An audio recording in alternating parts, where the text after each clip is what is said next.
Travaillant depuis mes 15 ans, je n'ai jamais demandé un centime, et j'ai continué à payer mon éducation de mes propres deniers. J'ai acheté ma première maison seule et j'ai été poursuivi par mes parents pour avoir volé l'avenir de ma sœur. Je m'appelle Amélie, j'ai 32 ans, et je n'aurais jamais cru dire cela un jour. Mes parents m'ont traîné en justice parce que j'ai acheté ma propre maison. Oui, vous avez bien lu. Après des années de double poste d'infirmière et d'économie sou par sou. Ma récompense a été une convocation au tribunal. Pourquoi? Parce qu'apparemment, ma maison durement acquise aurait dû revenir à ma sœur Sophie, qui a 29 ans. N'a jamais conservé un emploi plus de 3 mois. La famille que je pensais célébrerait mon accomplissement voulait qu'un juge me la retire. Avant de vous raconter comment ma propre famille m'a traîné en justice. Dites-moi d'où vous regardez et appuyez sur le bouton j'aime et s'abonner si vous vous êtes déjà senti trahi par quelqu'un que vous pensiez qu'il serait toujours là pour vous. Ayant grandi dans un quartier de classe moyenne à Lyon, mon enfance n'a pas été extraordinaire. Mes parents, Bernard et Claire, travaillaient tous deux à des emplois stables. Papa comme comptable dans un cabinet local et maman comme enseignante en primaire. Nous n'étions en aucun cas riches, mais nous avions assez. Ce que nous avions en abondance. C'était le contraste entre moi et ma sœur cadette, Sophie. Dès que je me souviens, j'étais celle qui planifiait. En primaire, j'organisais mes crayons de couleur par nuance et tenais un petit carnet où j'écrivais mes devoirs. Ma tirelire avait des compartiments pour dépenser, économiser et donner. Pendant ce temps, Sophie fonctionnait à l'instinct et au charme. Elle oubliait son argent de poche et finissait par avoir 3 desserts de la part de camarades de classe qui l'adoraient. Quand elle a cassé la fenêtre de nos voisins en jouant au ballon, elle s'est sortie du pétrin avec un sourire et un câlin. Amélie pense à tout, disait mon père, généralement avec approbation. Bien que cela sonne parfois comme une accusation de trop réfléchir. Sophie vit l'instant présent, rétorquait ma mère, les yeux doux d'affection pour la spontanéité de ma sœur. Au lycée, nos différences sont devenues plus prononcées. J'ai rejoint le conseil étudiant. Fait du bénévolat dans l'hôpital local et travaillé les week-ends au centre commercial pour économiser pour l'université. Ma chambre était remplie de brochures universitaires dès ma 2e année. Sophie sautait d'un intérêt à l'autre. Le théâtre un semestre, la photographie le suivant. Puis tout à coup, c'était la mode. Sa chambre était un désordre artistique de projets à moitié terminés et ses bulletins scolaires comportaient des commentaires d'enseignants comme fait preuve d'un grand potentiel à côté de notes préoccupantes. Quand elle a échoué 2 cours en terminale, mes parents ont engagé des tuteurs et ont passé des heures à l'aider à étudier. Quand j'ai été admise au lycée d'excellence, ils ont dit « Eh bien, on a toujours su que tu y arriverais » et ont continué à discuter de la dernière crise de Sophie. Je ne veux pas paraître amer. Je crois sincèrement que mes parents nous aimaient toutes les deux.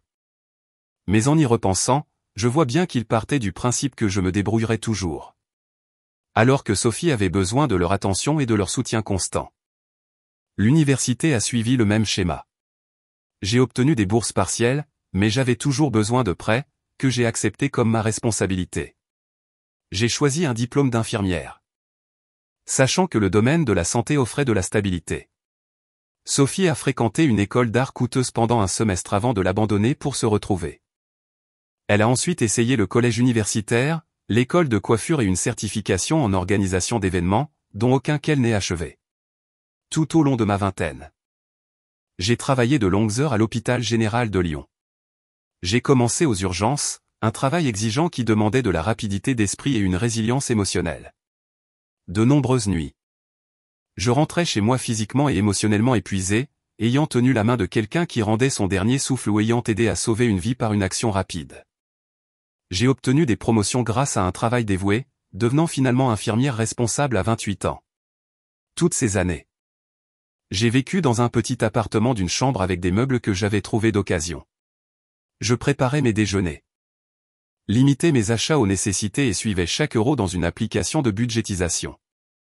Mon seul plaisir était une machine à café qui broyait les grains frais car après des postes de 12 heures, un bon café était une médecine.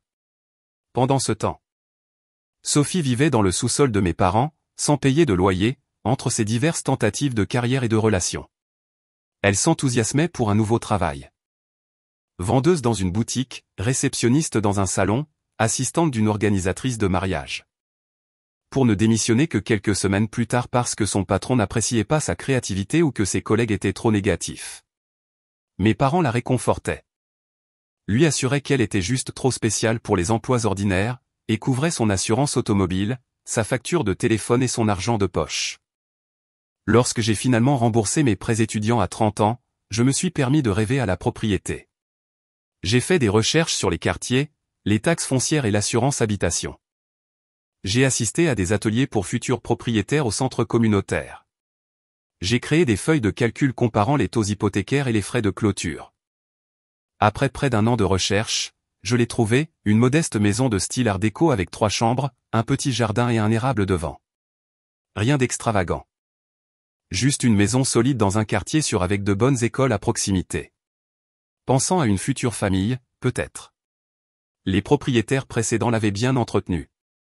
Bien que la cuisine ait besoin d'une mise à jour et que les appareils de salle de bain datent du début des années 2000. Mais elle avait de bonnes bases, des parquets sous la moquette. Et de grandes fenêtres qui laissaient entrer la lumière du matin. Lorsque j'ai été approuvé pour l'hypothèque et que j'ai signé les papiers, j'ai ressenti un sentiment d'accomplissement comme jamais auparavant. À 31 ans, j'étais devenu propriétaire grâce à mes propres efforts. Pas d'argent de famille. Pas de partenaire pour partager les coûts, juste moi, ma planification minutieuse et des années d'épargne disciplinée. Il y a eu des tensions avec ma famille au fil des ans. Des moments qui ont fait mal, mais que j'ai mis de côté au nom de l'harmonie familiale. Comme lorsque mes parents ont manqué ma remise de diplôme d'infirmière parce que Sophie avait une ouverture d'installation artistique le même week-end. Tu comprends, n'est-ce pas? Tu gères toujours tout si bien, avait dit ma mère au téléphone. Ou les innombrables réunions de famille où le travail temporaire de Sophie dans un café branché méritait une discussion enthousiaste tandis que ma promotion au poste d'infirmière responsable recevait un rapide c'est bien, ma chère. Ou encore cette fois où j'ai eu besoin d'une chirurgie dentaire d'urgence et j'ai demandé à emprunter 700 € jusqu'au jour de paie. Pour ensuite me faire sermonner par mon père sur les fonds d'urgence avant qu'il n'écrive à contre-cœur le chèque, que j'ai remboursé la semaine suivante. Ce même mois. Ils ont donné 3 000 € à Sophie pour lancer une entreprise de bijoux artisanaux qui a produit exactement 4 colliers avant qu'elle ne passe à sa prochaine inspiration. Mais les familles sont compliquées et je me disais que mes parents essayaient juste de nous rencontrer là où nous étions. J'avais besoin de moins de soutien. Donc j'en recevais moins. Cela semblait logique, sinon tout à fait juste. Et malgré tout, je les aimais. Je voulais qu'ils soient fiers de moi. Je voulais qu'ils soient fiers de moi quand ils verraient ma nouvelle maison. Je n'avais jamais imaginé qu'ils essaieraient de me la prendre. Le jour où j'ai clos la vente de la maison était ensoleillé et doux pour un mois d'avril à Lyon. Je me souviens avoir parcouru les pièces vides après, mais pas résonnant sur les parquets, un sentiment de possibilité emplissant l'espace. C'était à moi. Chaque paiement hypothécaire construirait mon capital, au lieu de disparaître dans la poche d'un propriétaire. Je pouvais peindre les murs de la couleur que je voulais. Je pouvais enfin avoir un chien. Ce soir-là, assise sur ma seule chaise pliante dans le salon autrement vide, j'ai appelé mes parents. Je m'attendais à des félicitations. Peut-être quelques questions sur le processus de clôture. Peut-être une offre d'aide pour déménager des meubles ou peindre. Oh, tu l'as fait? La voix de ma mère traduisait la surprise plutôt que l'enthousiasme. Oui, j'ai clos aujourd'hui. Je suis officiellement propriétaire, ai-je dit. Essayant de maintenir mon enthousiasme malgré sa réponse tiède. C'est bien. Tu as dit combien de chambres, demanda-t-elle. 3. Une pour moi, une pour un bureau à domicile.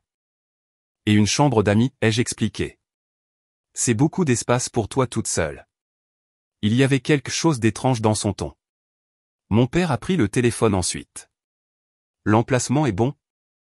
Quelle est la situation des taxes foncières? Tu as fait une inspection? Ces questions étaient pratiques, mais ressemblaient plus à un interrogatoire qu'à de l'intérêt. Tout de même, je les ai invités à dîner le week-end suivant pour voir l'endroit. Apporte Sophie aussi, ai-je ajouté, voulant partager ma réussite avec toute ma famille. Quand dimanche est arrivé, j'avais déballé suffisamment d'ustensiles de cuisine pour préparer un repas décent. J'avais emprunté une table et des chaises pliantes à une collègue et acheté une bouteille de champagne pour célébrer. J'avais même accroché un panneau « Bienvenue chez vous » dans l'entrée. Un peu kitsch, peut-être, mais cela me semblait juste. Mes parents sont arrivés précisément à 18 h avec Sophie qui traînait derrière eux, l'air ennuyé. Après des câlins de politesse. Je leur ai fait visiter, en soulignant les éléments que j'aimais et les rénovations que je prévoyais pour l'avenir. Ces armoires sont en bois massif d'origine, juste besoin d'être poncées. Ai-je expliqué dans la cuisine. Ça a l'air de faire beaucoup de travail, a commenté ma mère, passant un doigt sur le comptoir.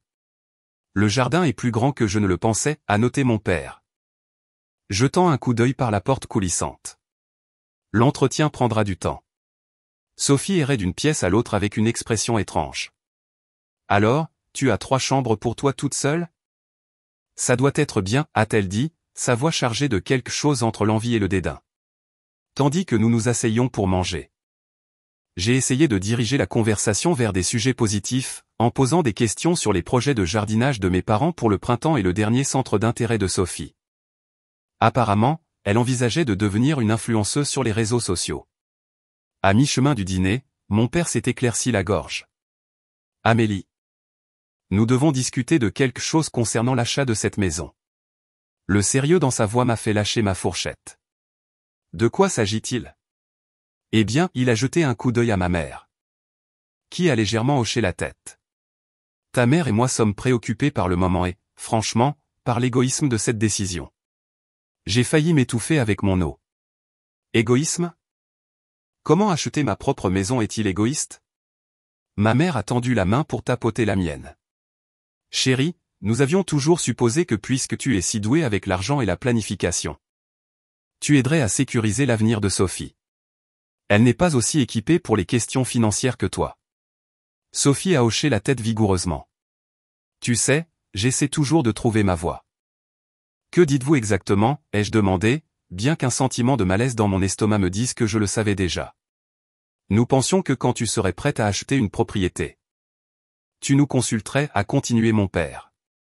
Peut-être acheter quelque chose qui pourrait aussi accueillir Sophie, ou même la mettre à vos 2 noms pour l'avenir. Je les ai regardés. Sans voix pendant plusieurs secondes.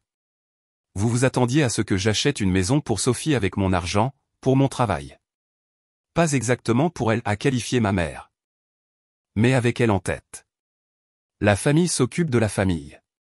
Amélie, j'économise depuis des années, ai-je dit lentement, essayant de comprendre cette attente bizarre. Je travaille des postes supplémentaires, je vis dans un petit appartement, je conduis une voiture avec 320 000 km au compteur. Pendant ce temps, Sophie vit gratuitement dans votre sous-sol, recevant un soutien financier jusque dans sa vingtaine. Ce n'est pas juste, a interrompu Sophie, sa voix montant. Tout le monde ne peut pas être parfait comme toi. Certains d'entre nous découvrent encore les choses. Il n'y a rien de parfait à travailler dur et à être responsable, ai-je rétorqué, sentant la chaleur monter à mon visage. Et je ne suis pas contre aider la famille, mais c'est ma maison. Je l'ai gagnée. L'expression de mon père s'est durcie. Tu as toujours été égoïste avec ton succès, Amélie. Ta sœur a aussi besoin de stabilité, et tu es en mesure de la lui fournir. Comment est-ce ma responsabilité de fournir une stabilité à une femme de presque 30 ans, ai-je demandé. Sincèrement déconcerté. Parce que tu peux, a presque crié Sophie. Tu n'as pas besoin de tout ça. Tu serais bien dans un appartement. C'est moi qui lutte. Je lutte par choix, ai-je répondu. Ma patience s'évaporant. Je t'ai proposé d'aider à postuler pour des emplois, à améliorer ton CV. Nous ne te demandons pas de lui donner de l'argent, a interrompu ma mère. Juste de partager cette opportunité. Tu pourrais coposséder la maison, la laisser vivre ici, équiper l'hypothèque, les taxes foncières, l'assurance, les réparations, ai-je demandé. Sachant la réponse. Un silence inconfortable est tombé sur la table. C'est ce que je pensais, ai-je dit doucement. Vous voulez que je travaille et que je paie pendant que Sophie vit ici gratuitement, comme elle l'a fait chez vous? Tu es cruel, a dit mon père, repoussant son assiette. Sophie a des talents artistiques qui n'ont pas encore été monétisés. Tout le monde ne rentre pas dans la boîte corporative comme toi. Je suis infirmière, papa. Je m'occupe de personnes malades. Ce n'est guère corporatif. Tu sais ce que je veux dire, a-t-il balayé. Tu as toujours rentré dans les systèmes. Sophie a besoin de plus de soutien pour trouver son chemin. Sophie avait maintenant les larmes aux yeux. Je savais que tu réagirais comme ça. Tu as toujours pensé que tu étais meilleur que moi juste parce que tu pouvais suivre les règles et lécher les bottes des patrons. J'ai pris une profonde inspiration, essayant de rester calme. Je ne pense pas être meilleur que toi. Je pense juste que nous avons fait des choix différents, et ces choix ont des conséquences différentes. Ma conséquence est que j'ai les moyens d'acheter cette maison. La tienne est que tu ne peux pas, du moins pas encore. Alors tu vas simplement être égoïste et tout garder pour toi? A demandé ma mère, sa déception évidente. Ce n'est pas égoïste de garder ce que j'ai gagné, ai-je dit fermement. Ce qui est égoïste, c'est d'attendre que quelqu'un d'autre te fournisse une maison. Le dîner s'est rapidement détérioré après cela. Mon père m'a traité de calculatrice et de matérialiste. Sophie m'a accusé de ne jamais l'avoir aimée. Ma mère a pleuré et a dit qu'elle m'avait élevé pour que je me soucie davantage de ma famille. Quand ils sont finalement partis, en claquant la porte derrière eux, je me suis assise seule dans ma nouvelle salle à manger, entourée de nourriture à moitié mangée et du champagne que je n'avais jamais ouvert. La maison qui avait semblé si pleine de possibilités ce matin-là paraissait maintenant vide, ternie par leurs exigences et accusations inattendues. J'ai lavé la vaisselle mécaniquement. Des larmes coulant silencieusement sur mon visage, me demandant comment mon accomplissement s'était transformé en crise familiale. Avais-je vraiment été égoïste? Avais-je tort de vouloir les récompenses de mon propre travail acharné? Pour la première fois depuis mon emménagement, j'ai douté que cette maison me semble un jour vraiment être chez moi. Les semaines suivantes se sont écoulées dans un silence inconfortable. J'ai envoyé un message texte à mes parents le lendemain de notre dîner désastreux. Je suis désolé que les choses aient été si tendues. Pouvons-nous en parler calmement? Leur réponse est arrivée des heures plus tard. Nous avons besoin de temps pour assimiler tes choix. J'ai essayé d'appeler 2 fois après cela, mais les conversations ont été brèves et froides. Ma mère répondait par des réponses courtes tandis que mon père refusait de venir au téléphone. Sophie n'a répondu à aucun de mes messages. Son Instagram, cependant, présentait des publications critiques sur les membres toxiques de la famille et les gens qui prétendent se soucier mais montrent ensuite leur vrai visage. Elle ne m'a pas nommé. Mais le timing rendait clair à qui elle faisait référence. Pendant ce temps, je me suis consacré à faire de la maison la mienne. J'ai poncé et restauré les armoires de cuisine. Peint le salon d'un vert sauge doux, et planté des fleurs dans le jardin avant. Le travail physique m'a aidé à me distraire de la douleur et de la confusion. Pendant les pauses, je m'asseyais sur ma nouvelle balançoire de Porsche, un cadeau de pendaison de crémaillère pour moi-même, et j'essayais de comprendre la perspective de ma famille. Oui. J'avais plus de stabilité financière que Sophie. Oui, la famille devrait se soutenir mutuellement. Mais cela ne signifiait certainement pas sacrifier tout ce pour quoi j'avais travaillé. Environ 3 semaines après l'incident du dîner, ma cousine Manon a appelé. « Qu'est-ce qui se passe avec toi et tes parents ?» m'a-t-elle demandé sans préambule. Claire disait à ma mère que tu avais tourné le dos à Sophie et refusé d'aider la famille. Mon estomac s'est serré. Ce n'est pas du tout ce qui s'est passé. Tu leur as dit qu'ils s'attendaient à ce que j'achète une maison pour Sophie? Elle a dit quelque chose sur le fait que tu avais de l'espace supplémentaire que tu ne partagerais pas? A répondu Manon, semblant confuse. Et que tu avais toujours ressenti de l'envie pour Sophie en tant que créative. J'ai expliqué la situation réelle et Manon a sifflé bas. C'est tordu. Tu sais. J'adore tante Claire, mais ce n'est pas une attente raisonnable. Après notre conversation, je me suis assise sur mon canapé, me sentant malade. Si elle répandait ce récit à la famille élargie. Qu'autre chose disait-elle? Qui d'autre me considérait maintenant comme le méchant? Puis est arrivée la lettre. Je l'ai presque manqué parmi le courrier indésirable habituel et les factures. Une enveloppe à l'air officiel avec le nom d'un cabinet d'avocats à l'adresse de retour. Perplexe? Je l'ai ouverte et ai sorti un avis formel m'informant que Bernard et Claire Dubois déposaient une plainte civile contre moi concernant la propriété du 14 rue des Érables. Mes parents me poursuivaient pour ma maison. L'avis citait un accord familial verbal selon lequel je fournirais un logement à ma sœur, Sophie Dubois. Il prétendait en outre que mes parents m'avaient fourni une aide financière tout au long de ma vie adulte avec la compréhension que ces fonds seraient finalement destinés à une maison familiale qui profiterait à leurs 2 filles. J'ai dû le lire 3 fois avant que la réalité ne me frappe. Ce n'était plus une simple dispute familiale. C'était une bataille juridique. Cette nuit-là, J'ai vécu ma première crise d'anxiété complète. Assise par terre dans ma salle de bain à 2 heures du matin, je n'arrivais pas à respirer. Mon cœur battait si vite que j'étais sûr d'avoir une crise cardiaque. Après 20 minutes terrifiantes, les symptômes physiques se sont estompés, me laissant épuisé et plus effrayé que jamais. Le lendemain au travail, je n'arrivais pas à me concentrer. J'ai failli administrer le mauvais médicament à un patient avant que ma collègue Nathalie ne le remarque et ne m'arrête. Pendant notre pause déjeuner, elle m'a prise à part. « Qu'est-ce qui se passe avec toi? Tu n'es pas toi-même. » Je me suis effondré et je lui ai tout raconté. Nathalie a écouté sans interrompre. Son expression passant de la surprise à l'indignation. « Tu as besoin d'un avocat » a-t-elle dit fermement. Ma sœur a traversé un divorce difficile l'année dernière. Son avocate, Maître Isabelle Moreau, était incroyable, compatissante, mais tenace. Je t'enverrai ton numéro. Cet après-midi-là. J'ai appelé malade pour le lendemain et j'ai planifié une consultation avec Maître Moreau. Son bureau était dans une maison de ville convertie au centre-ville.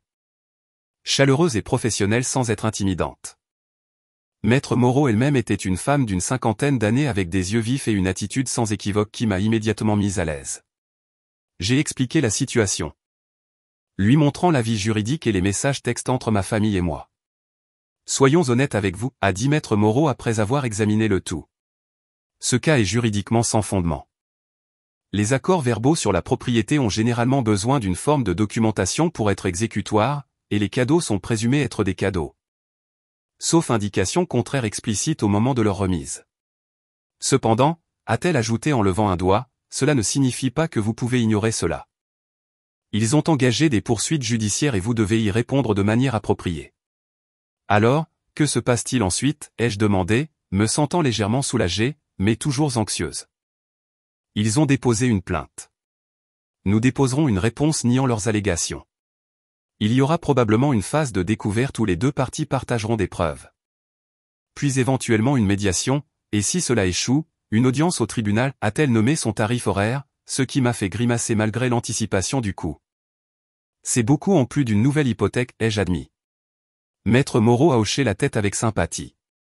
Malheureusement, la défense juridique est rarement bon marché.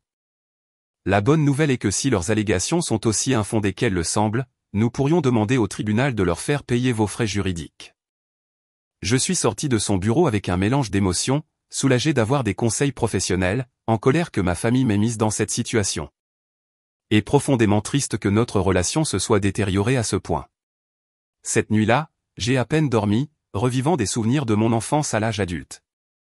À la recherche de signes que j'avais manqués.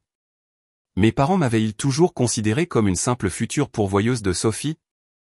Était-ce que leur fierté pour mes réalisations avait été authentique, ou étais-je simplement une ressource financière potentielle depuis le début? Pour la première fois. Je me suis demandé si je connaissais vraiment ma famille. Le procès a commencé à affecter tous les aspects de ma vie. J'ai perdu 2,5 kg en 2 semaines parce que mon estomac était constamment noué. Des cernes sont apparues sous mes yeux par manque de sommeil. J'ai commencé à faire de petites erreurs au travail. Rien de dangereux pour les patients, mais assez pour que mes collègues le remarquent. Mon superviseur, Jean-Luc, m'a convoqué dans son bureau après que j'ai manqué une réunion d'équipe. « Amélie, tu as toujours été l'une de nos infirmières les plus fiables. Quoi qu'il se passe. Cela affecte clairement ton travail. As-tu besoin de parler à quelqu'un ?» Je lui ai donné une version simplifiée de la situation et il a immédiatement approuvé une semaine de congé personnel d'urgence. Les soins aux patients doivent passer avant tout. A-t-il dit gentiment. Et tu ne peux pas fournir des soins appropriés quand tu es si distraite. Prends le temps dont tu as besoin pour régler ça. J'ai passé cette semaine à rencontrer Maître Moreau, à rassembler des dossiers financiers et à essayer de me préparer émotionnellement à ce qui m'attendait.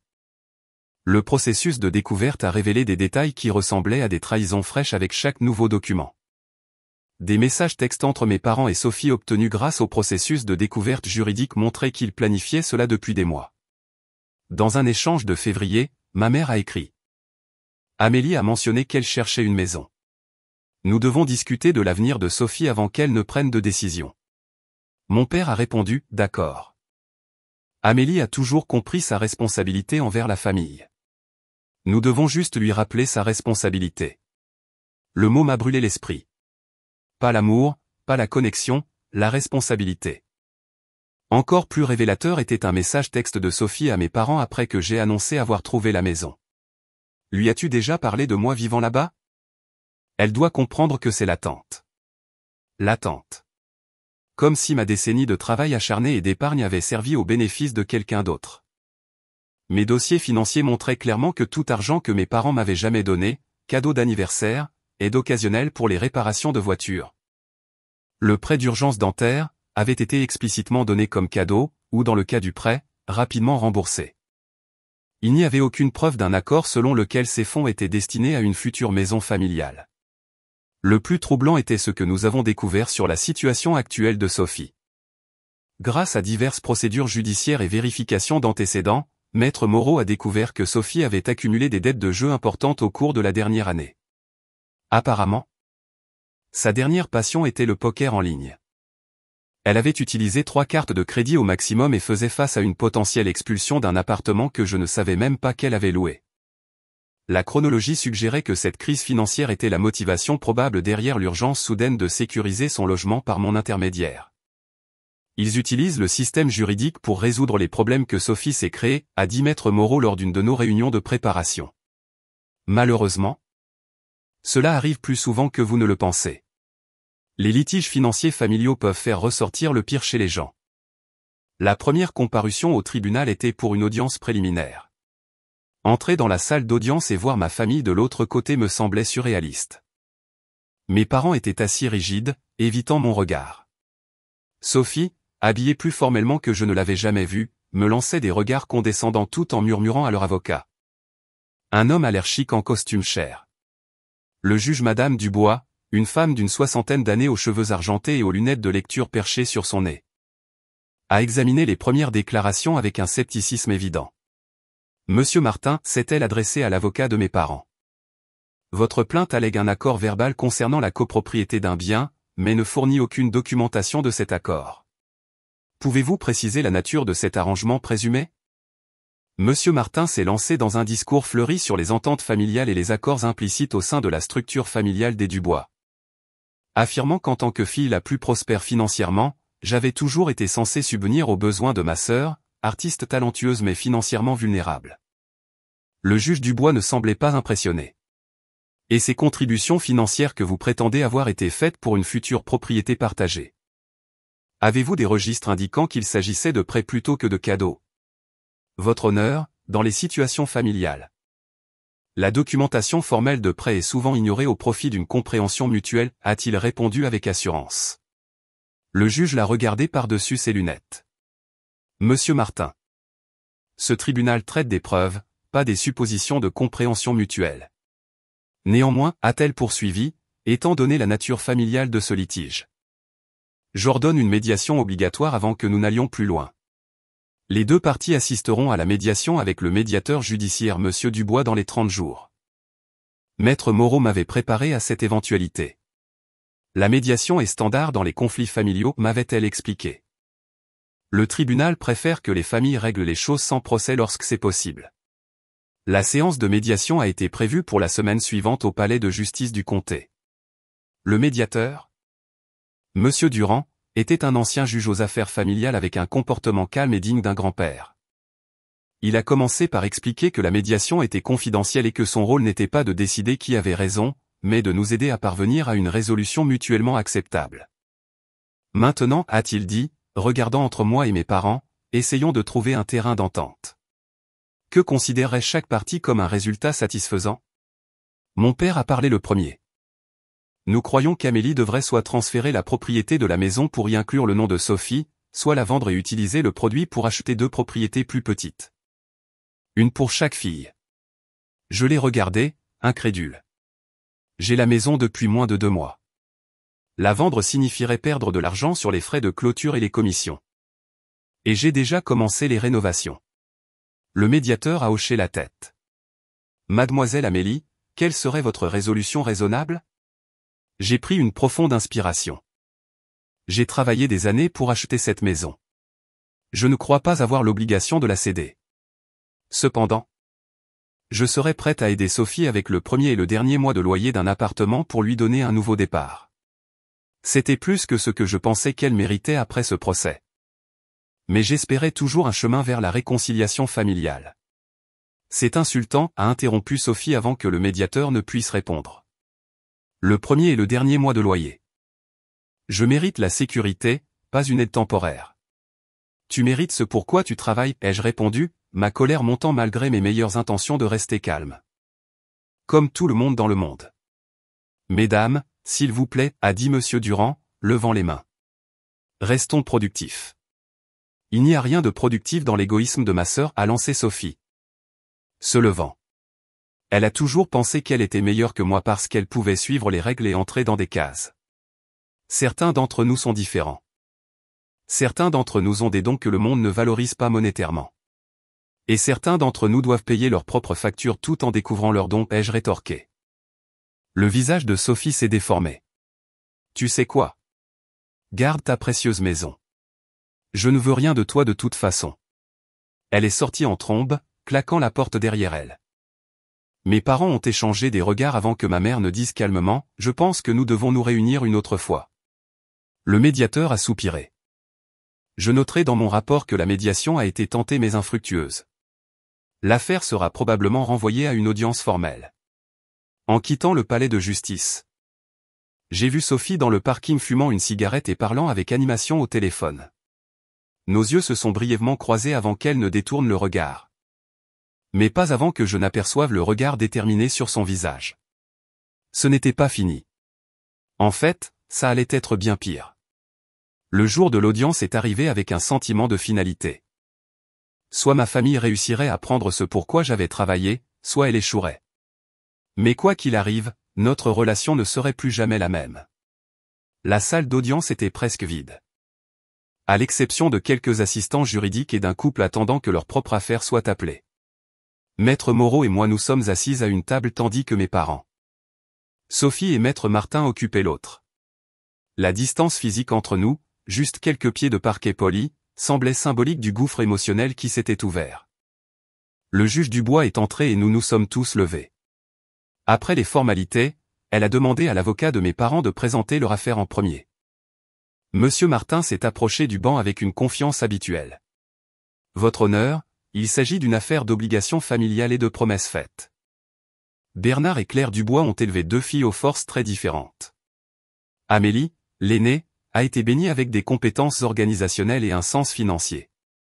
Sophie, la cadette, possède des talents créatifs extraordinaires, mais fait face à des défis dans les environnements de travail traditionnels.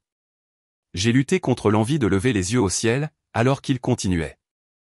Me dépeignant comme la sœur calculatrice et froide qui avait toujours été jalouse de l'esprit artistique de Sophie et qui avait délibérément rompu une entente familiale selon laquelle mon succès financier profiterait à toutes les deux. Mes parents ont témoigné ensuite. Mon père parlant de la façon dont ils avaient investi dans mon avenir avec la compréhension que j'assurerais le logement pour les deux filles. Ma mère décrivant en larmes comment ils nous avaient toujours appris à partager, présentant des photos de familles soigneusement sélectionnées, Sophie et moi enfants partageant des jouets. Une adolescente moi aidant Sophie au devoir comme preuve de l'étau familial de soutien mutuel. Quand Sophie a témoigné. Elle a fait un numéro digne des cours de théâtre qu'elle avait brièvement suivis. D'une voix tremblante et s'essuyant occasionnellement les yeux avec un mouchoir. Elle a décrit des conversations que nous aurions eues sur le fait de vivre ensemble un jour. Amélie m'a promis quand nous étions au lycée qu'elle prendrait toujours soin de moi, a-t-elle affirmé. Elle a dit, quand j'achèterai une maison un jour, tu auras toujours une place dedans. J'ai compté sur cette promesse pendant des années. Maître Moreau a pris des notes pendant leur témoignage. Se penchant parfois pour murmurer des clarifications ou des points de contestation. Quand ce fut notre tour, elle s'est levée et s'est adressée au juge. Votre honneur. Ce que nous avons entendu aujourd'hui est une réinterprétation créative des dynamiques familiales pour justifier une revendication déraisonnable sur la propriété de ma cliente. Les plaignants n'ont présenté aucune preuve d'un accord, verbal ou autre, concernant la maison de mademoiselle Amélie. Au lieu de cela, ils ont offert un récit d'attente familiale qui n'ont aucune validité en droit des contrats. Elle m'a ensuite appelé à témoigner. D'une voix ferme. J'ai présenté mes dossiers financiers montrant comment j'avais économisé pour la mise de fonds. Chaque poste supplémentaire, chaque décision budgétaire documentée. J'ai expliqué que toute aide financière de mes parents avait été clairement donnée comme cadeau ou prêt qui avait été rapidement remboursé. Maître Moreau a ensuite présenté des preuves des fois où j'avais essayé d'aider Sophie professionnellement, des courriels montrant que je lui avais envoyé des offres d'emploi, proposé de relire son CV, et même mis en contact avec une administratrice infirmière qui avait besoin d'aide administrative. Loin d'avoir abandonné sa sœur. Mademoiselle Amélie lui a maintes fois offert une aide pratique, que Mademoiselle Sophie ne cesse de refuser, a souligné Maître Moreau. La preuve la plus accablante est venue ensuite. Maître Moreau a présenté des messages textes obtenus lors de la découverte, des messages que Sophie ne savait pas que nous avions. Dans un message envoyé à une amie quelques jours avant le dépôt du procès, Sophie avait écrit « Ne vous inquiétez pas pour la situation de l'appartement. Mes parents font pression sur Amélie pour qu'elle me laisse vivre dans sa nouvelle maison. Elle n'a pas encore accepté, mais ils sont convaincus qu'ils peuvent la faire céder. Il n'y a jamais eu d'accord comme ils le prétendent, mais Amélie finit toujours par céder. » Monsieur Martin s'est opposé, affirmant que le texte était sorti de son contexte. Mais le juge Dubois l'a débouté. Puis est arrivée la bombe financière. Maître Moreau a présenté des relevés bancaires montrant que mes parents avaient refinancé leur maison 3 mois plus tôt, retirant 50 000 € de capitaux propres et que 30 000 € de cela avaient été transférés à Sophie dans les semaines précédant le procès. Votre honneur, a dit Maître Moreau. Les plaignants ont affirmé tout au long de cette procédure qu'ils étaient préoccupés par la sécurité du logement de leur fille cadette. Pourtant, ces relevés financiers montrent qu'ils avaient les moyens de répondre à cette préoccupation directement. Au lieu de cela, ils ont donné à Mademoiselle Sophie une somme substantielle qui semble avoir disparu, puis ont intenté ce procès contre sa sœur. Le juge Dubois a froncé les sourcils, étudiant les relevés bancaires. Monsieur Martin, vos clients ont-ils divulgué ce refinancement et ce transfert de fonds lors de la découverte? Votre honneur, ces transactions étaient sans rapport avec cette affaire. A-t-il commencé, mais le juge l'a interrompu. Je déterminerai ce qui est pertinent. Conseil. Le tribunal note que ces transactions financières auraient dû être divulguées.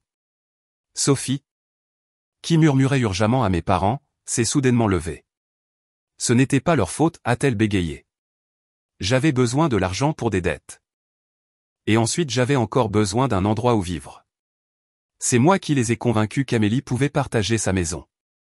Mademoiselle Sophie, veuillez vous asseoir, a dit sèchement le juge Dubois. Si vous souhaitez faire une déclaration, vous devrez retourner à la barre des témoins et être à nouveau assermentée. Sophie s'est effondrée sur sa chaise. Les larmes coulant sur son visage, de vraies larmes cette fois. Ma mère a passé un bras autour d'elle tandis que mon père regardait droit devant, son expression illisible. Après la conclusion de tous les témoignages, le juge Dubois a ordonné une brève interruption pour examiner les preuves. Quand elle est revenue, son expression était sévère. Après avoir examiné tous les témoignages et preuves présentés, ce tribunal ne trouve aucun fondement juridique à la réclamation des plaignants contre Amélie Dubois concernant la propriété du 14 rue des Érables. Il n'y a aucune preuve crédible d'un quelconque accord, implicite ou explicite, selon lequel mademoiselle Amélie fournirait un logement à sa sœur ou que les cadeaux parentaux étaient conditionnels à un tel arrangement.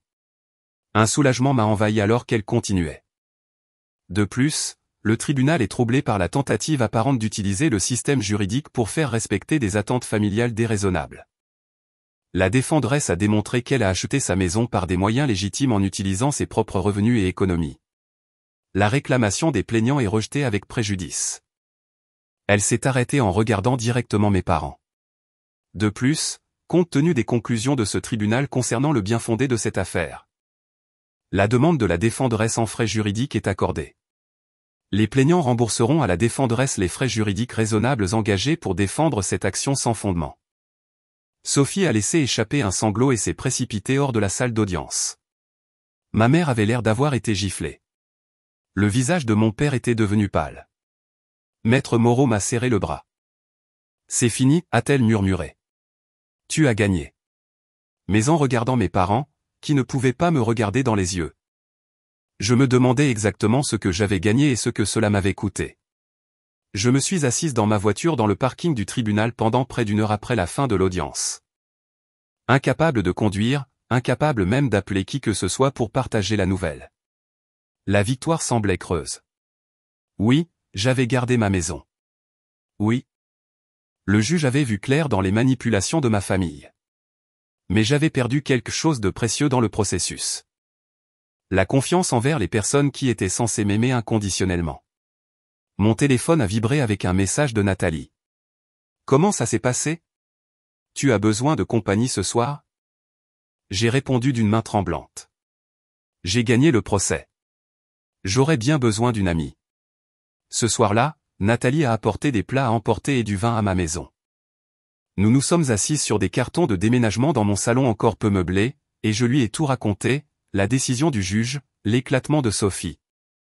Les expressions vaincues de mes parents. Tu sais, tu n'as rien fait de mal, n'est-ce pas, a dit Nathalie, en me resservant un verre. Toute cette situation est absurde. Aucune personne rationnelle ne s'attendrait à ce que tu donnes ta maison à ta sœur. Je sais, ai-je dit. Bien qu'une partie de moi se demandait toujours s'il y avait quelque chose que j'aurais pu faire différemment. C'est juste difficile d'accepter que ma famille préfère me poursuivre en justice plutôt que de se réjouir pour moi. Certaines familles sont toxiques, a-t-elle dit franchement. Et parfois. La chose la plus saine est la distance. Le lendemain matin, je me suis réveillé avec un email de Maître Moreau. L'objet était félicitations et le message exprimait sa satisfaction quant au résultat tout en décrivant les prochaines étapes pour la collecte des frais juridiques. C'était professionnel et optimiste, exactement ce qu'un avocat enverrait à un client victorieux. Pourtant, cela ne faisait que souligner à quel point cette victoire était stérile. Ce soir-là, alors que je déballais enfin des livres sur les étagères intégrées de mon salon, un élément qui m'avait initialement fait tomber amoureuse de la maison. J'ai réalisé que c'était la première fois depuis le début du procès que je pensais à la maison comme un foyer plutôt que comme l'objet d'une bataille juridique. 2 semaines après l'audience. Ma sonnette a retenti un samedi après-midi.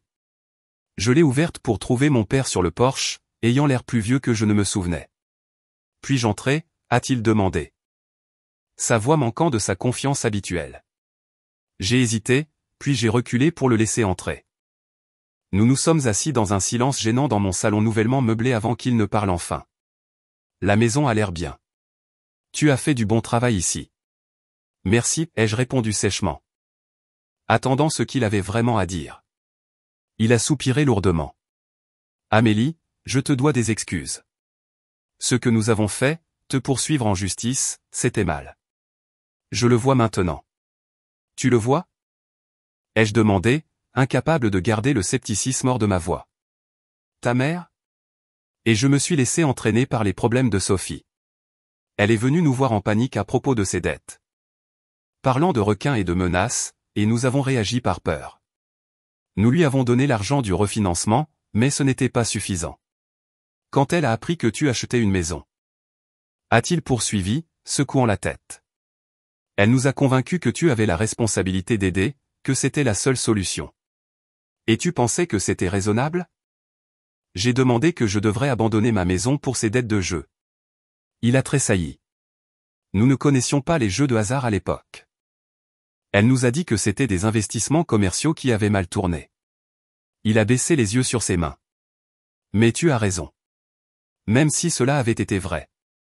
Ce n'était pas ta responsabilité de régler ça. Nous avons eu tort de l'attendre et encore plus tort d'essayer de l'imposer par les tribunaux. Une partie de moi voulait accepter ses excuses pour commencer à reconstruire la relation. Une autre partie est restée méfiante. Où est maman dans tout ça? Et Sophie? Ta mère est encore en train de digérer tout ça. Elle a du mal à accepter son rôle dans ce gâchis. Et Sophie, il a de nouveau secoué la tête. Après l'audience, elle a avoué le jeu. Elle est entrée dans un programme de traitement à Dijon. 30 jours, puis thérapie ambulatoire. J'ai hoché lentement la tête, assimilant cette information. Je suis contente qu'elle reçoive de l'aide. Je veux que tu saches, a-t-il ajouté. Nous te payons directement tes frais juridiques. Le chèque est déjà posté à ton avocate. C'est le moins que nous puissions faire. Après son départ, je me suis senti partagé. Ses excuses semblaient sincères, mais elles n'effaçaient pas la trahison. Et son explication selon laquelle ils avaient été manipulés par Sophie déplaçait le blâme plutôt que d'accepter la pleine responsabilité de leurs actes. Une semaine plus tard, j'ai reçu un message de ma mère me demandant de prendre un café. Nous nous sommes rencontrés dans un lieu neutre, un café à mi-chemin entre ma maison et la leur. Elle avait l'air fatiguée. Son apparence habituellement parfaite légèrement négligée. « Je suis désolé, a-t-elle dit immédiatement avant même de s'asseoir. Nous n'aurions jamais dû te poursuivre en justice. C'était une terrible erreur. Pendant que nous parlions, elle m'a expliqué sa version des événements, similaire à celle de mon père, mais avec plus d'émotion. Des larmes coulaient alors qu'elle décrivait comment Sophie avait joué sur leur peur, les convainquant que j'avais toujours été secrète et égoïste avec l'argent. Elle nous a montré des messages de toi qui étaient modifiés, a admis ma mère. Il donnait l'impression que tu avais promis d'aider au logement et que tu avais ensuite rompu ta parole. J'aurais dû le savoir mieux. J'aurais dû te parler directement. Oui, tu aurais dû, ai-je convenu. Pas prête à l'absoudre complètement. Peux-tu jamais nous pardonner, a-t-elle demandé. Tendant la main vers moi par-dessus la table. Je n'ai pas retiré la mienne, mais je ne l'ai pas non plus serrée. Je ne sais pas, maman. Je veux bien. Mais ce n'est pas quelque chose que je peux juste surmonter. Tu as essayé de prendre ma maison, quelque chose pour lequel j'ai travaillé des années. Tu t'es rangé du côté des mensonges de Sophie sans même demander mon point de vue. Cela prendra du temps pour guérir, si jamais ça guérit. Je comprends, a-t-elle dit calmement. J'espère juste que nous pouvons commencer à reconstruire, même si c'est lentement. En nous séparant, elle a demandé si elle pouvait revoir la maison un jour. Quand tu seras prête, lui ai-je dit. Peut-être, et je le pensais. Mais je savais aussi qu'il faudrait beaucoup de temps avant que j'invite un membre de ma famille dans mon espace à nouveau. La partie la plus étrange de l'après-coup a été la façon dont ma vie s'est à la fois contractée et étendue. J'ai perdu l'hypothèse confortable que ma famille serait toujours là pour moi.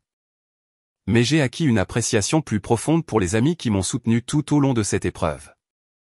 Nathalie et moi avons commencé à avoir des dîners tournants chaque semaine chez l'une ou l'autre. Mon collègue Jean-Luc m'a invité à me joindre à sa famille pour des barbecues du dimanche. J'ai noué des liens avec des voisins qui m'ont aidé à installer un jardin dans ma cour arrière et j'ai adopté un chien de sauvetage, un gentil golden retriever croisé que j'ai nommé Chance. Qui est devenu mon compagnon constant. J'ai également commencé une thérapie pour travailler les émotions complexes de la trahison familiale avec Dr. Martin. Qui se spécialisait dans les traumatismes familiaux. Ce que vous vivez est une forme de deuil, m'a-t-elle expliqué lors d'une séance. Vous pleurez la relation familiale que vous pensiez avoir tout en acceptant la réalité de ce qu'elle était réellement. Avec ces conseils, j'ai commencé à comprendre que le comportement de mes parents n'était pas de ma faute. Que leur incapacité à fixer des limites avec Sophie et leur volonté de sacrifier mes intérêts pour les siens reflétaient leurs problèmes, et non ma valeur. Le travail est redevenu un refuge plutôt qu'un point de stress. 6 mois après le procès, j'ai postulé et obtenu une promotion au poste de coordinatrice de la formation infirmière. Un rôle qui me permettait de partager mon expérience avec de nouvelles infirmières et de réduire les exigences physiques des soins infirmiers de base. Et lentement, j'ai fait de la maison la mienne. J'ai remplacé les appareils de salle de bain, peint chaque pièce avec des couleurs que j'aimais, et planté des vivaces qui reviendraient année après année. J'ai construit une vie qui ne tournait pas autour de l'approbation ou des attentes familiales. Une vie qui reflétait mes valeurs et mes choix. Quant à Sophie, elle est restée un fantôme dans ma vie. Présente dans la mémoire et l'histoire familiale, mais absente dans la réalité. J'ai appris par ma mère qu'elle avait terminé le programme de traitement et trouvé un emploi comme assistante administrative dans un centre d'art communautaire. Elle vivait dans un petit appartement et assistait 2 fois par semaine à des réunions des joueurs anonymes. J'étais contente de ses progrès mais pas prête à un contact direct. Ma relation avec mes parents est entrée dans une nouvelle phase, prudente, limitée, mais pas complètement rompue. Nous parlions au téléphone occasionnellement. Je les rencontrais pour déjeuner toutes les quelques semaines, toujours dans des lieux publics. Ils respectaient mes limites, ne demandant jamais à visiter la maison à moins que je ne l'offre. N'apportant jamais Sophie à moins que ce ne soit pertinent pour la conversation. Les blessures guérissaient, mais les cicatrices resteraient toujours.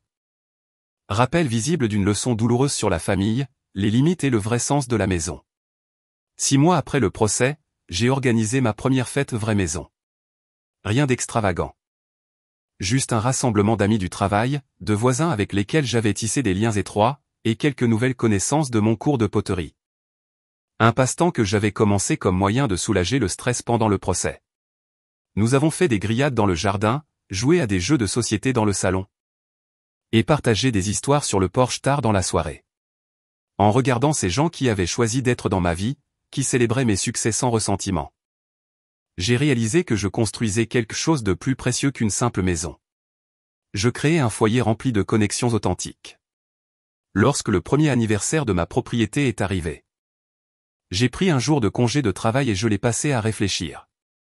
Je me suis assise dans chaque pièce de la maison, appréciant les transformations. Des murs maintenant peints dans des couleurs que j'aimais. Des meubles disposés pour le confort plutôt que pour l'apparat. Des photos d'amis et de voyages exposées en évidence. J'avais remplacé les comptoirs de cuisine par du bloc de boucher, installé des étagères pour ma collection croissante de livres de cuisine. Et converti la plus petite chambre en un coin lecture douillet avec une banquette donnant sur le jardin. Mes séances de thérapie avec Dr. Martin m'avaient aidé à comprendre que les dynamiques familiales avec lesquelles j'avais grandi n'étaient pas saines. Vous étiez assigné au rôle de la responsable. M'a-t-elle expliqué lors d'une séance, ce qui peut sembler être un compliment, mais cela s'accompagnait d'attentes injustes. Vos réalisations n'étaient pas célébrées parce qu'elles étaient attendues, tandis que les plus petits efforts de votre sœur recevaient des éloges parce que les attentes pour elle étaient si basses.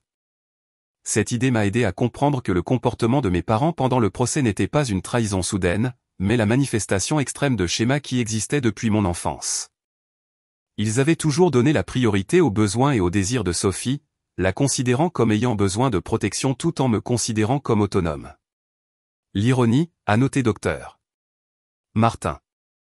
Et qu'en vous traitant comme la forte qui avait besoin de moins de soutien, ils vous ont peut-être aidé à créer cette force en vous, la résilience même qui vous a permis de traverser cette épreuve.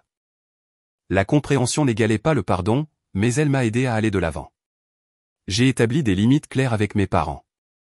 Nous pouvions reconstruire une relation. Mais ce serait selon de nouvelles règles. Pas de discussion financière, pas de comparaison entre Sophie et moi. Personne ne sollicitait de conseils sur mes choix de vie. Ma mère a eu du mal avec ses limites au début. J'essaie juste d'être impliqué dans ta vie, a-t-elle protesté lorsque j'ai refusé de discuter de ma stratégie d'investissement lors d'un déjeuner.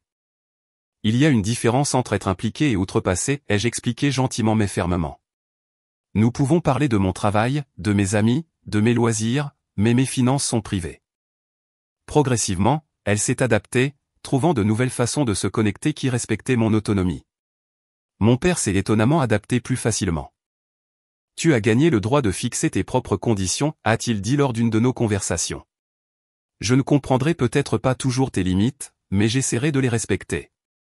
Quant à Sophie, je ne l'ai pas vue ni parler pendant près de 2 ans après le procès. Puis un samedi matin, je l'ai rencontrée au marché fermier du centre-ville. Je l'ai presque pas reconnue. Son style habituellement dramatique avait été remplacé par un simple jean et un pull, ses cheveux sauvages tirés en une queue de cheval pratique. Amélie, a-t-elle dit? Visiblement aussi surprise que moi. Salut. Nous nous sommes tenus maladroitement au milieu des étals de produits frais et de pains artisanaux. Finalement, j'ai réussi. Comment vas-tu? Mieux. A-t-elle répondu. Je travaille au centre d'art communautaire à plein temps maintenant, j'enseigne à des enfants et je fais du travail administratif. C'est bien, ai-je dit, sincèrement. L'enseignement avait toujours été là où son énergie créative brillait le plus, même si brièvement. Je suis désolé, a-t-elle dit soudainement, sa voix basse. Pour tout ce qui concerne la maison. Le procès. J'étais dans une mauvaise passe, mais ce n'est pas une excuse. Ce que j'ai fait, ce que j'ai convaincu maman et papa de faire, c'était mal. Ce n'étaient pas des excuses parfaites. Il y avait encore une pointe de justification dans sa référence à être dans une mauvaise passe, mais c'était plus de responsabilité que je ne l'avais jamais entendu de sa part. Merci de le dire. Ai-je répondu, pas tout à fait prête à dire je te pardonne, mais reconnaissant son effort. Ta maison, a-t-elle dit hésitante. Est-elle belle? Es-tu heureuse là-bas? Oui. Ai-je répondu simplement. C'est exactement là où je suis censé être. Nous nous sommes séparés avec un demi-câlin maladroit et une promesse de nous revoir un jour. Promesse que nous savions toutes les deux qu'elle ne tiendrait peut-être pas. Mais la rencontre m'a laissé plus légère, comme si un chapitre avait enfin été clos. Au fil du temps, j'ai développé une nouvelle compréhension de la famille, une qui englobait les liens choisis autant que les liens du sang. Mon amie Nathalie et son mari m'ont invité pour toutes les fêtes importantes. Ma voisine, Madame Dubois, m'a appris à cultiver des tomates et m'a partagé ses recettes familiales. Mon collègue Jean-Luc et sa femme sont devenus mes contacts d'urgence. Ces relations n'étaient pas conditionnelles à ce que je pouvais fournir ou à la façon dont je pouvais répondre aux besoins des autres. Elles étaient basées sur le respect mutuel. Les intérêts partagés et le souci sincère, le fondement de liens sains que je n'avais pas pleinement expérimenté dans ma famille d'origine. J'ai même recommencé à sortir avec quelqu'un après avoir mis ma vie personnelle en attente pendant le stress du procès. Rien de sérieux au début, juste des cafés et des visites de musées. M'ouvrant lentement à la possibilité de partager ma vie avec quelqu'un. Finalement, j'ai rencontré David. Un professeur d'histoire de lycée avec des yeux gentils et une confiance tranquille qui m'a mise à l'aise. Lors de notre 3e rendez-vous. Lorsque j'ai prudemment partagé l'histoire du procès de ma famille, il n'a pas répondu avec incrédulité ou sympathie embarrassée. Cela a dû être incroyablement douloureux, a-t-il dit à la place. Merci de me faire assez confiance pour partager cela. Au fur et à mesure que notre relation se développait. J'ai apprécié la façon dont David comprenait mon besoin d'indépendance et d'autonomie financière sans le prendre personnellement. Ta maison est une réussite dont tu devrais être fier. A-t-il dit la première fois que je l'ai invité chez moi. Je suis honoré d'être accueilli ici. 2 ans et demi après le procès. Je peux honnêtement dire que je suis en paix avec ce qui s'est passé. L'expérience, bien que douloureuse, m'a appris des leçons inestimables sur les limites, la dignité et le vrai sens de la famille. J'ai appris que parfois les limites les plus difficiles à fixer sont avec ceux que nous aimons le plus. Que dire non ne fait pas de vous un égoïste. Cela fait de vous honnête quant à ce que vous pouvez donner sans ressentiment ni préjudice envers vous-même. J'ai découvert que ma valeur n'est pas mesurée par la quantité de sacrifices que je fais pour les autres, mais par la façon authentique dont je vis selon mes valeurs. Que le véritable amour, qu'il vienne de la famille, des amis ou des partenaires, ne s'accompagne pas de conditions, ni d'attente de sacrifice de soi. Plus important encore. J'ai découvert que le foyer n'est pas seulement une structure physique de bois et de pierre. C'est un espace où l'on se sent valorisé, respecté, et libre d'être soi-même. Parfois. Cela signifie créer une distance avec ceux qui ne peuvent pas fournir cette sécurité, même s'ils partagent votre sang. Si mon histoire vous touche. Sachez que vous n'êtes pas seul à faire face à des attentes familiales qui semblent injustes ou à des limites qui sont franchies. Vous avez le droit de créer une vie qui vous apporte joie et paix. Même si cela signifie décevoir d'autres personnes qui ont leurs propres agendas pour vos ressources ou vos réalisations.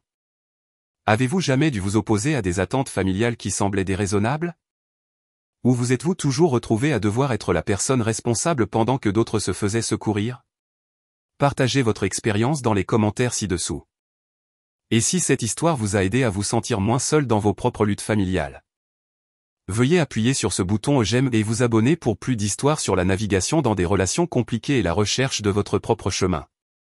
Merci d'avoir écouté mon parcours de la trahison à la construction d'un vrai foyer. À la fois la maison physique pour laquelle je me suis battu et le sanctuaire émotionnel que j'ai créé en son sein.